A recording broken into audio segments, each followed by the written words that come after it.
यति के मना करने पर भी भैरव ने उसे गले से लगा कर रखा। वो समझ ही नहीं पा रही थी कि अचानक भैरव को हुआ क्या। बस 2 पल और, मुझे बस 2 पल और ऐसे ही रहने दो। आखिरी बार मेरी माँ ने मुझे इस तरह से गले लगाया था। उस वक्त भी मुझे अंदर से बहुत बेचैनी सी महसूस हो रही थी। ऐसा लग रहा था जैसे मेरा दम घुट रहा है और मुझे सहारे की जरूरत है। लेकिन मेरी माँ के गले लगते ही सब ठीक हो गया। आज मैं तुम्हें इसलिए गले लगा रहा हूँ क्योंकि बाबा के अलावा अगर अब मुझे किसी पर भरोसा होने लगा है तो वो तुम हो। इसलिए मुझे बस थोड़ी देर और अपने गले लगे रहने दो ना। यति को उस वक्त कुछ भी समझ नहीं आ रहा था, लेकिन भैरव की बातें सुनकर यति हमदर्दी के साथ उसकी पीठ को प्यार से सहलाने लगी। मैं समझ सकती हूँ, आज तुम्हारे साथ काफी कुछ हुआ है। मैं भी डर गई थी जब तुम मेरे सामने ही उन लोगों की जान ले रहे थे। ऐसा लग रहा था कि तुम्हारे साथ यहाँ आने का मेरा फैसला गलत था। मुझे दुनिया से ज्यादा तुमसे डर लग रहा था और शायद अभी भी मैं तुमसे ही डरती हूँ। लेकिन आज मुझे अच्छा लग रहा है, कम से कम मेरी जिंदगी किसी के काम तो आ रही है। वरना तो लोग बस मुझे मारना चाहते हैं या फिर अपनी हवस का शिकार बनाना चाहते हैं। कहते हुए यति अचानक चुप हो गई। फिर उसने एक गहरी सांस छोड़ी और आगे बोली, लेकिन अब फिक्र की कोई बात नहीं है। तुम बाकियों के जैसे ही मंदिर में जा सकते हो और पूजा कर सकते हो। आज तक बस लोगों के मन में ये वहम था कि तुम वहां नहीं जा सकते। उनके सामने एक लकीर खींच दी गई थी और लोग उसे ही खाई समझने लगे थे। वक्त लगता है इस तरह की खामियों और लकीरों को मिटाने में। मुझे ऐसा लगता है कि अब सब कुछ ठीक हो जाएगा, लेकिन तुमने अभी तक मेरी बात का जवाब नहीं दिया। क्या तुम एक अच्छा इंसान बनने में मेरी मदद करोगी? तुम मेरा साथ तो दोगी ना? हाँ, लेकिन तुम पहले से ही बहुत अच्छे हो, इसलिए तुम्हें ये नहीं कहना चाहिए। बाकियों की तरह तुम भी किसी के लिए काम करते हो बस, और तुम लोगों की जान नहीं लेते, बल्कि आम और निर्दोष लोगों को इंसाफ दिलवाते हो। तुम अगर ये नहीं भी कहते तो भी मैं तुम्हारा साथ देती। ऐसा समझ लो कि जिस तरह से तुमने अपनी भाई की जिंदगी के बदले बाबा को अपनी जिंदगी की कीमत अदा की थी, वैसे ही मेरी जिंदगी बचाने की कीमत मैं तुम्हारा साथ निभाकर अदा करूंगी। भैरव यति को खुद से अलग करते हुए उसके सिर को धीरे से सहलाने लगा। नहीं गुड़िया, कीमत उन 2 लोगों के बीच में होती है जहां पर भरोसा ना हो। तुम मेरे लिए जो भी करोगी उसे इसलिए मत करना कि तुम्हें कीमत अदा करनी है, बल्कि इसलिए करना क्योंकि हम दोनों एक रिश्ते में हैं। यति ने अपनी नजरों को नीचे झुका लिया। अचानक उसे मृत्युंजय की वो बात याद आ गई जब उसने पहली बार उससे कहा था कि वो यति के साथ अपनी जिंदगी बिताने का सिर्फ एक मौका चाहता है। वो यति के साथ खुद को अधूरा नहीं समझता है, बल्कि खुद को पूरा पाता है। अपनी यादों में डूबी हुई यति ने धीरे से भैरव से कहा, पता नहीं और कितने दिन साथ हैं हम। क्या? तुम शायद भूल रहे हो कि हम दोनों एक मकसद के तहत साथ आए हैं। तुम मेरे भाई को पकड़ोगे और उन्हें सजा दोगे। उसके बाद पता नहीं मेरा क्या होगा। दोनों कहाँ होंगे पता नहीं। ये साथ और कितने दिनों तक का रहेगा। भैरव बेहद सख्त तरीके से यति को घूरने लगा। अगर तुम ये सोच रही हो कि मेरा मकसद पूरा होने के बाद तुम यहाँ से चली जाओगी या फिर तुम्हारी और मेरी जिंदगी अलग हो जाएगी, तो मैं तुम्हें बता देता हूँ कि ऐसा कुछ नहीं होने वाला है। तुम्हें मेरे साथ जिंदगी भर रहना होगा। मैं तुम्हें नहीं जाने दे सकता, और इसके पीछे 2 बेहद साफ वजह है। यति भैरव के बदले इस रूप से एक पल को चौंक गई। पहली वजह यह है कि तुम मृत्युंजय की अमानत हो, जिसके लिए उसने जान दी। उसने मुझसे वादा लिया था कि पूरी उम्र मैं तुम्हारी हिफाजत करूं। अगर वो अपनी जान तुम्हारे लिए दे सकता था, इसका मतलब तुम उसके लिए बेशकीमती थी। और दूसरी सबसे बड़ी वजह यह है कि तुम मेरी पत्नी हो। अब तुम मुझे अगर छोड़कर जाती हो तो मैं तुम्हें कहीं से भी ढूंढ निकालूंगा। बस इतना समझ लो कि अगर मौत भी हमें अलग करे तो भी मैं तुम्हें खुद से अलग नहीं होने दूंगा। तुम ऐसा क्यों कह रहे हो? हमारा मकसद पूरा होने के बाद आखिर क्या ही वजह रह जाएगी हम दोनों के पास एक दूसरे के साथ रहने के लिए? कुछ नहीं, तुम्हारी तबीयत खराब है इसलिए मैं तुम्हारी दवा लाता हूँ, तब तक आराम करो। भैरव चिढ़कर घर से बाहर चला गया। उसके जाते ही यति ने अपने सीने पर हाथ रखते हुए एक गहरी सांस ली और फिर बड़बड़ाने लगी।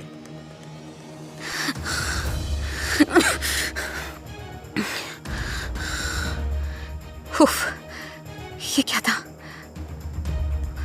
का मुझे गले लगाना, और नहीं नहीं, मैं क्या सोच रही हूँ समझ नहीं आ रहा कि हुआ क्या था उसे। एक पल को उसने कितने प्यार से मुझसे बात की, और दूसरे ही पल उसको देखकर ऐसा लगा जैसे जैसे उसने दो बातें बोली, पहली प्यार से और दूसरी ऐसे जैसे उसके सिर पर कोई जुनून सवार हो। सोचते हुए उसकी आंखों में भैरव का वही गुस्से से भरा सख्त चेहरा और बदला हुआ रवैया घूमने लगा। खैर, उसे सच में बहुत बदलने की जरूरत है। उसे सब समझाना और बताना होगा। उसे देखकर तो यही लगता है कि जान लेने के अलावा उसे और कुछ नहीं आता। लेकिन आज उसकी आंखों में वो चमक थी जो इससे पहले कभी नजर नहीं आई। सिर्फ एक छोटी सी पूजा में बैठकर ही वो कितना खुश था। अचानक यति ने अपनी धड़कनों को तेज होते हुए महसूस किया। इसका चेहरा जब भी देखती हूँ तो मुझे उसकी याद आती है। किस्मत मेरे साथ ये कैसा खेल खेल रही है, समझ नहीं आता। यति अपने कामों में वापस से लग गई, लेकिन बार बार उसे भैरव का हाथ पकड़ना, भैरव का उसके पेट पर 5 बार हल्दी चंदन का टीका लगाना और अचानक ही उसे गले लगाना याद आ रहा था। और जितनी भी बार यति के दिल में यह ख्याल आता, उतनी ही बार यति का दिल अचानक से बैठ जाता। उफ़्फ़ो यति, तुझे क्या हुआ है? उसका गले लगाना इतना भी खास नहीं था। तू तो ऐसे सोच रही है जैसे इससे पहले तुझे कभी किसी ने गले लगाया ही नहीं था। लेकिन अगले ही पल यति खुद के सवाल का जवाब देते हुए खुद से ही सवाल कर बैठी। फिर ये मुझे इतना अजीब क्यों लग रहा है? न जाने क्यों ऐसा लगता है कि या तो अभी मैं गलत कर रही हूँ, या तो बीते हुए कल में जो कुछ भी हुआ वो सब गलत था। भैरव का गले लगाना अगर मुझे बुरा लग रहा है तो ये गलत बात है, क्योंकि मैं इसकी पत्नी हूँ और हमेशा से ही थी। ये तो उसका हक है और इसमें कुछ गलत या बुरा नहीं है। लेकिन इसने ही तो मुझे किसी और के हाथों में सौंप दिया था। फिर अभी अपने हक की मांग ये कैसे कर सकता है? हाँ ठीक है, भैरव ने मृत्युंजय को मेरी जिम्मेदारी दी क्योंकि वो मुझे अच्छी जिंदगी देना चाहता था। वो मुझे इतनी बेचैनी क्यों होने लगती है हर बार ये सब सोचकर? दोनों ही भैरव के फैसले थे और बस वक्त की मजबूरी थी। लेकिन अब ये किस्मत क्या चाहती है मुझसे?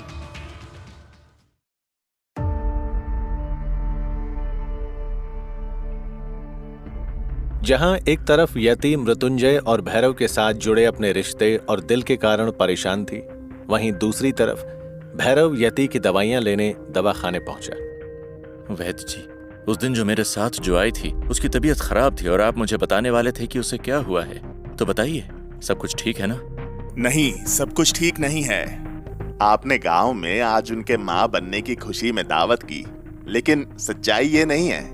ना तो वो माँ बनने वाली हैं और ना ही आप दोनों के बीच वैसा कोई रिश्ता है जिससे वो माँ बन सकें। एक वैद्य होने के नाते आप मुझसे झूठ नहीं कह सकते। आप ये बात तो जानते हैं ना? भैरव चौंक गया और वैद्य जी से नजरें चुराने लगा। देखिए, जब पिछली बार आप उन्हें लेकर आए थे तब आपकी पत्नी के शरीर पर घाव थे। उसी वक्त मैंने आपको बता दिया था कि उनके साथ बहुत अच्छा माहौल रखने की जरूरत है। आपको उनका ध्यान रखना है और उनकी अच्छे से देखभाल करनी है। उन्हें उन बातों से दूर रखना है जिनसे उन्हें मानसिक तनाव पहुंचे। पिछली बार आपने मुझसे ये कब कहा था? मैं कुछ समझा नहीं। लेकिन अगले ही पल भैरव को यह ख्याल आया कि शायद ऐसा तब हुआ होगा जब यति पहली बार मृत्युंजय के साथ यहाँ आई होगी। उसने जल्दी से बात को संभालते हुए कहा, ओह वो मुझे याद आ गया, मैं आया था आपके पास, लेकिन मैं कुछ बातें भूल गया हूँ। आप मुझे वापस से समझा सकते हैं कि मैं ऐसा क्या करूं जिससे वो जल्दी ठीक हो जाए? आपकी पत्नी के शरीर पर आए घाव के कारण वो बेहद कमजोर हो चुकी हैं। उनकी उम्र कम है और उनके शरीर का वजन भी बहुत ज्यादा नहीं है। देखने से ये लगता है कि वो दिमागी तौर पर परेशान है और अंदर ही अंदर शायद बहुत घुट रही हैं और अपने मन की परेशानी को शायद बाहर नहीं निकाल पा रही हैं। उनकी नसें उस वक्त बहुत ज्यादा सख्त थीं, जो कि इतनी छोटी उम्र में ठीक बात नहीं है।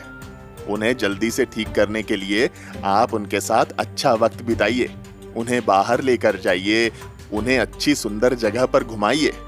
इन सब छोटी छोटी बातों से एक बीमार इंसान जल्दी ठीक हो जाता है।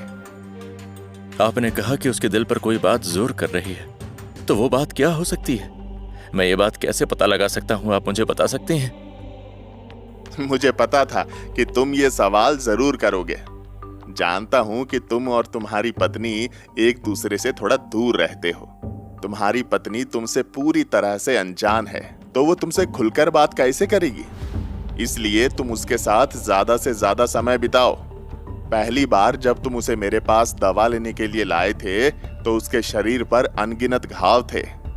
देखकर ही समझ आता था कि उसके साथ बहुत बार गलत करने की कोशिश की गई है, लेकिन वो कोशिशें नाकाम हो गईं। शायद इन्हीं सब बातों ने उसके मन पर काफी बुरी तरीके से चोट पहुंचाई होगी। तुम अपनी पत्नी के मन के घाव को भरोसे से जीतने की कोशिश करो, ताकि वो तुम्हारे साथ रहने पर महफूज महसूस करे। उससे दोस्ती बढ़ाओ, उसकी जिंदगी में इतना प्यार भर दो कि उसके घाव अपने आप ही भर जाएं। भैरव वैद्य जी की बातों को अच्छी तरह से समझ रहा था।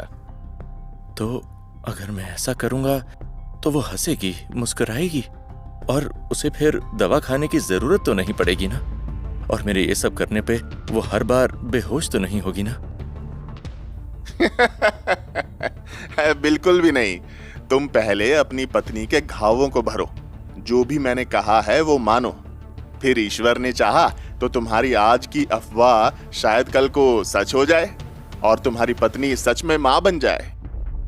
हाँ, शायद मेरी ही गलती है। मैंने उसे कई बार बहुत ज्यादा डरा दिया था, इसलिए उसकी हालत ऐसी हो गई होगी। और वो मां बनने वाली बात हमने किसी से नहीं की थी। हम दोनों के बीच अभी भी बहुत कुछ ठीक होना बाकी है।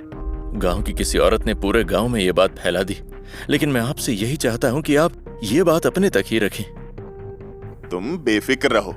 और हाँ, कभी कभी घाव का इलाज दवाखाने में नहीं मिलता, बल्कि दिल में और दुआओं में मिलता है।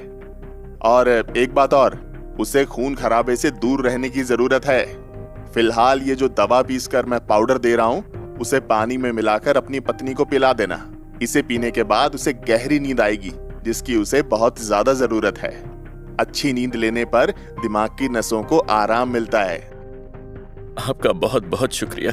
मैं आपकी सारी बातों का ध्यान रखूंगा। उम्मीद करता हूं कि आप वो मां बनने वाली बात किसी से नहीं कहेंगे। मैं किसी से कुछ नहीं कहूंगा, लेकिन वक्त के साथ ये मां बनने वाला झूठ ज्यादा दिन टिक नहीं पाएगा, इसलिए समझदारी से काम लेना। भैरव वैद्य जी को धन्यवाद देकर वहां से जाने लगा। उसके मन में यति को लेकर अब बहुत सारी बातें चलने लगी थी। तुम तो इतनी मजबूत दिखती हो, शायद इसलिए मुझे पता नहीं चला कि तुम इतनी तकलीफ में हो। अब मैं तुम्हें संभालूंगा जैसे तुमने मुझे संभाला था। मैं तुम्हें यहां से दूर ले जाऊंगा और वैसा ही करूंगा जैसा वैद्य जी ने कहा। मैं तुम्हें इसलिए ले जाऊंगा बाहर ताकि तुम ठीक हो सको, और इसलिए भी ले जाना चाहता हूं ताकि मैं तुम्हें समझ सकूं। मैं तुम्हें मुस्कुराते हुए देखना चाहता हूं।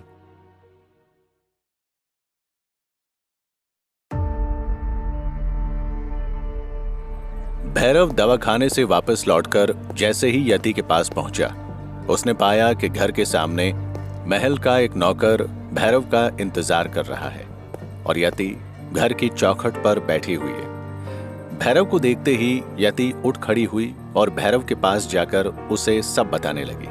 ये तुम्हारा कब से इंतजार कर रही थी, इतनी देर कहाँ लगा दी? मैंने पूछा भी इनसे कि क्या बात है, लेकिन इन्होंने कहा कि ये सिर्फ तुम्हें ही बताएंगे। क्या हुआ? तुम्हारा यहाँ कैसे आना हुआ? बाबा साहब ने आपके लिए चिट्ठी भिजवाई है। उन्होंने कहा कि ये बस मैं आपके ही हाथ में दूं, इसीलिए मैंने ये दुल्हन को नहीं दी। चिट्ठी थमाकर चुपचाप नौकर वहां से चला गया और भैरव उसे पढ़ते हुए यति की ओर देखने लगा। क्या हुआ? सब ठीक है ना? मृत्यु के लिए शांति पाठ रखा गया है। कल सुबह ही हमें वहां जाना होगा। मृत्युंजय का नाम सुनते ही यति के चेहरे पर मायूसी छा गई। भैरव भी एकदम से शांत हो गया, लेकिन फिर उसने यति का हाथ पकड़ा और उसे घर के अंदर ले जाते हुए घर का दरवाजा बंद कर लिया। बाबा ने हमें कल साथ ही बुलाया है और यह हमारी जिम्मेदारी है कि हम मृत्यु को इस तरह मायूसी के साथ विदा न करें। अगर वो कहीं से तुम्हें देखे तो उसे यही एहसास होना चाहिए कि तुम खुश हो। वो तुम्हें ऐसे उदास देखकर उस दुनिया में भी चैन से नहीं रह पाएगा। यति खाली आंखों से भैरव को देखने लगी। वो अपनी आंखों में भर आए आंसू रोकने की नाकाम कोशिश कर रही थी। वैसे तो तुम्हें ये बातें मुझसे कहनी चाहिए थी, क्योंकि वो मेरा इकलौता सहारा और मेरा सब कुछ था। लेकिन उल्टा मैं ये बातें तुमसे कह रहा हूं क्योंकि तुम उसकी पहली चाहत थी। इसलिए तुम उसके लिए रखे गए शांति पाठ को जिम्मेदारी से पूरा करना। कहते हुए भैरव घर के बाहर चौखट पर बैठ गया और आसमान की ओर देखने लगा। तुम बहुत जल्दी चले गए मृत्यु। अगर दोनों में से किसी को जाना ही था तो मुझे। मैं बड़ा था तुमसे, और मेरी जिंदगी का तो कोई मतलब भी नहीं है। अब ना कोई हर रोज मुझसे मिलने आता है, ना कोई मुझे हिम्मत देता है, और ना कोई सलाह। मैं यही चाहता हूं कि तुम जहां भी रहो हमेशा खुश रहो। वैसे क्या तुम्हें पता है कि उसने आज मेरा साथ दिया, मुझे समझा। मुझे आज ये सब बहुत अच्छा लगा। मेरी अब बस यही कोशिश रहेगी कि मैं तुम्हारे वादे को हमेशा निभाऊं, और हो सके तो तुम मुझे माफ कर देना। मैं तुम्हें बचा नहीं पाया। अगर उस दिन मैं जंजीरों में जकड़ा ना गया होता तो शायद मैं वक्त पर पहुंच जाता। अगली सुबह यति और भैरव तैयार होकर महल पहुंचे, जहां पूजा का पूरा इंतजाम किया गया था। और महल के बाहर इस बात की किसी को भी भनक नहीं थी। सिर्फ पुरोहित जी को बुलाया गया था, क्योंकि वो इस सच्चाई से वाकिफ थे। कुछ ही घंटों में शांति पाठ तो पूरा हो गया, लेकिन 1000 कोशिश के बाद भी यति अपने जज्बात पर काबू नहीं कर पाई। आखिर उसके कारण ही मृत्युंजय की जान गई थी। वो पूजा खत्म होते ही वहां से जाने लगी। रुको बहुरिया, वापस आओ, हमको तुमसे बात करनी है। यति बाबा साहेब की बात सुनकर उल्टे पैर वापस आ गई, तो बाबा साहेब उसे लेकर अपने कमरे में गए। भैरव चुपचाप उन्हें जाता हुआ देख रहा था, और साथ ही उसे डर था कि कहीं बच्चे वाली बात पर बाबा साहेब को कोई शक न हो गया हो। लागत है कि अभी तक तुम्हारा गुस्सा ठीक से बाहर नहीं आया है बहुरिया। मुझे आपसे जानना है बाबा। सबकी अलग अलग मजबूरी थी, सबकी अपनी अलग अलग कहानी थी, लेकिन उसमें सबसे ज्यादा झेला किसने? किसके साथ गलत हुआ बाबा? पता है आपको कि मुझे हर एक पल कैसा लगता है, कैसा महसूस करती हूं मैं जब ये याद आता है कि जिससे मेरी शादी हुई उसने मुझे किसी और को सौंप दिया। ऐसे में क्या अपने और मृत्युंजय के रिश्ते को मुझे नाजायज करार नहीं देना चाहिए? बस करो बहुरिया, ये सब कहाँ बोले जा रही हो? कैसा नाजायज रिश्ता, कैसा धोखा? कोई धोखा नहीं मिला तुमको। तुमको समझ का ही नहीं आता है कि सब कुछ तुम्हारे लिए ही हुआ। जिससे शादी हुई तुम्हारी, वो तुमको नहीं अपना सकता था, तो क्या तुमको लोगों की भूखी नजरों के सामने ऐसे ही छोड़ देते? बिना पति के दुनिया कैसे देखती है एक शादीशुदा लड़की को, जानती नहीं हो तुम? लेकिन यति का रोना अब बंद नहीं हो रहा था। उसका गिल्ट उसे अंदर ही अंदर खाए जा रहा था। अगर थोड़ा वक्त और बीतता और मृत्युंजय जिंदा होता तो हम तुम्हारी शादी उससे करवा देते। काहे कि अपने दोनों बच्चों को खुश देखना ही हमारी ख्वाहिश थी। और एक बात बताओ बहुरिया, तुमको बुरा काहे लग रहा है? ना तुमने किसी से छुप कर रिश्ता बनाया और ना ही वो रिश्ता नाजायज था। अरे हमारी रजामंदी थी उसमें, भैरव की रजामंदी थी उसमें। यति सिसक सिसक कर रोने लगी। बाबा साहेब उसका ये दुख नहीं देख पा रहे थे। सुनो बहुरिया, गलत सोच और गंदी नियत रिश्ते को नाजायज बना देती है। रिश्ता नाजायज नहीं था बिटिया। आगे से ये कभी ना कहना, नफरत है हमका इस शब्द से। तो अब मैं क्या करूं? मैंने नहीं कहा कि भैरव बुरा है या इसने कुछ गलत किया है, लेकिन मैं कैसे अपनाऊं उसे इतना सब कुछ होने के बाद? बाबा साहेब यति के मन की उलझन को समझ रहे थे। बहुरिया, हमका एक बात बताओ, तुम्हारे पति का नाम क्या है? भैरव। और तुम्हारा फर्ज क्या है उसके लिए? उसका साथ देना, अपने 7 फेरों के वचनों को निभाना। एक पत्नी होने के नाते उसके लिए हमेशा हर हाल में खड़े रहना। ऊके लिए नहीं, बल्कि ऊके साथ। पति पत्नी दो ना ही एक होत हैं। शादी के बाद भैरव ने अपनी जिम्मेदारियां निभाई या नहीं निभाई, लेकिन तुम्हारी हिफाजत हर बार की। भैरव में दुनियादारी बहुत कम है। ऊ को संभालना होगा तुम्हें। ऊ के बारे में सोचो और ऊ को मौका दो। ऊ का दिल लोगों की तरह मैला नहीं है। ऊ की बुद्धि लोगों की तरह फरेबी नहीं है। और अगर ऊ को मौका दोगी तो ऊ का प्यार भी लोगों की तरह मामूली ना ही होगा। दिल का मासूम है भैरव, बस ऊ के गुस्से से बचना तुम। अगर उसने कभी अपनी हद पार की तो हम होंगे वहां खड़े तुम्हारे लिए। बाबा साहेब की बातों को यति समझ रही थी और अब उसे ये बात सही लगने लगी थी कि उसका और भैरव का रिश्ता न तो गलत है और न ही वो कुछ ऐसा कर रही है जो सही न हो। तभी भैरव अचानक ही कमरे में आ गया। वो काफी घबराया हुआ नजर आ रहा था। उसने अचानक यति को अपने पीछे किया और खुद बाबा साहेब के सामने खड़ा हो गया। बाबा, आप इसे डांट तो नहीं रहे हैं ना? इससे कुछ मत कहिए। अगर कुछ हुआ है तो मैं माफी चाहता हूं।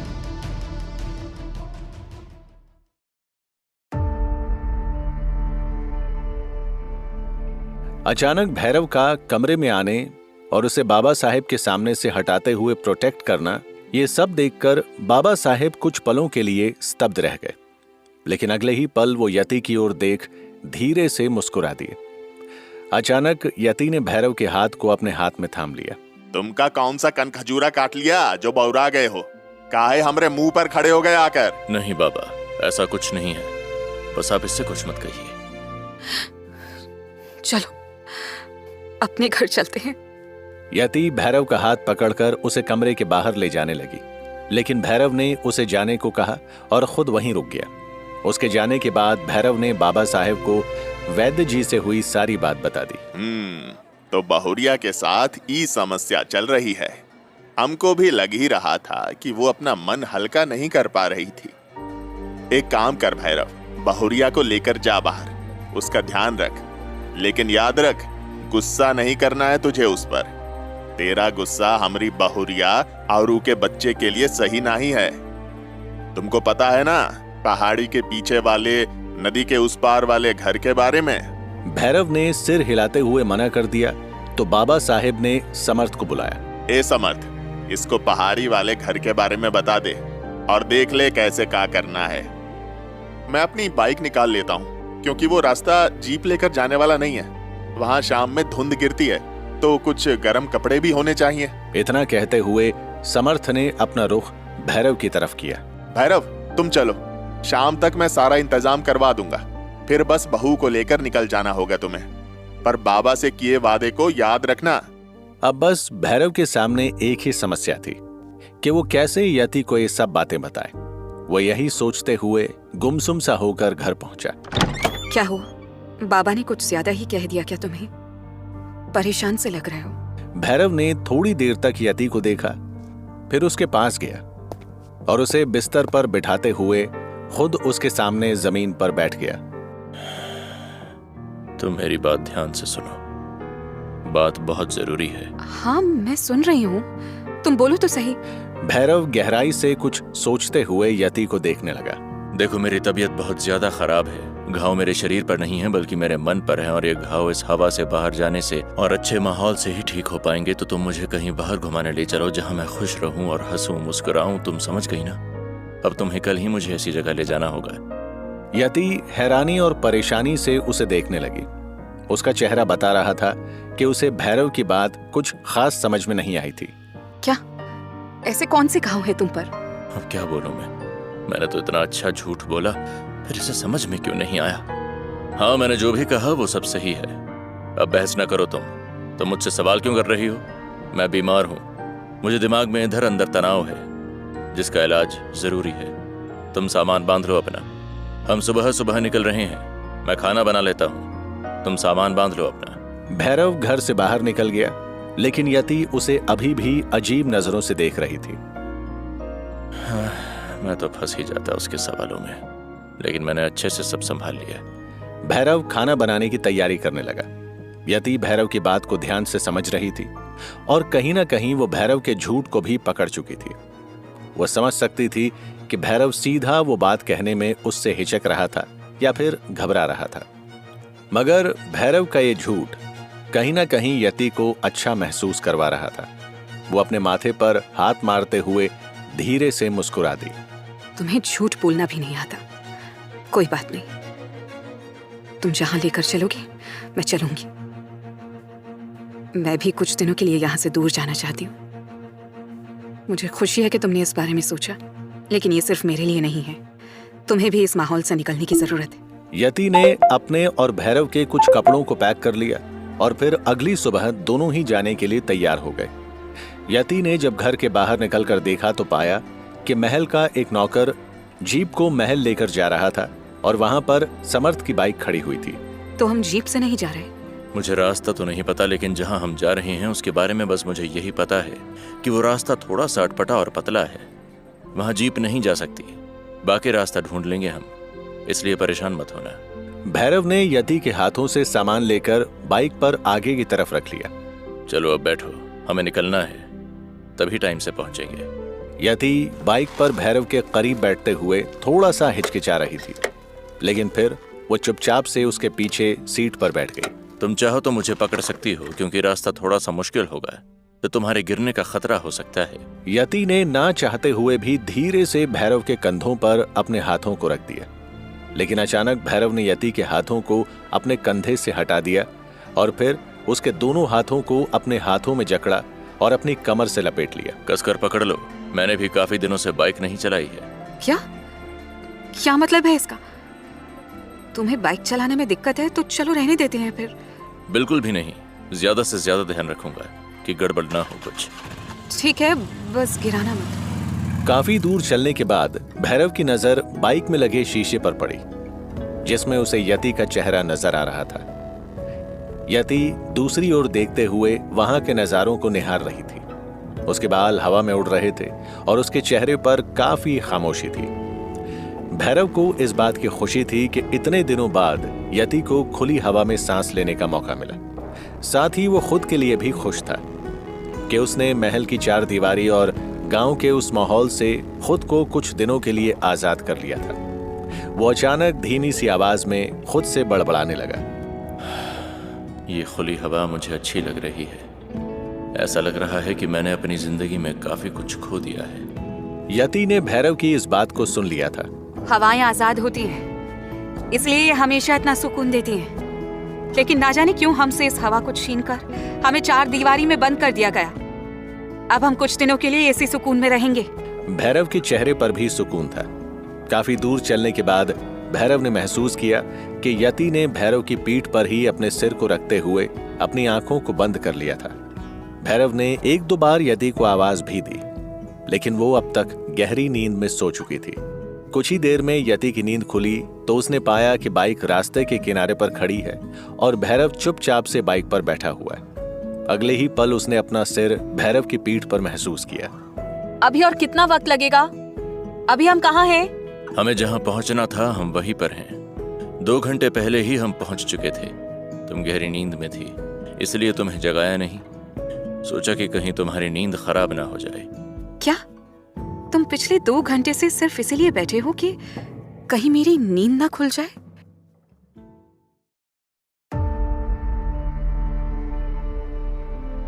तुम पागल वागल हो गए हो क्या? मैं कोई अजगर थोड़ी हूं जो जागते ही तुम्हें निगल जाती। तुम मुझे जगा सकते थे।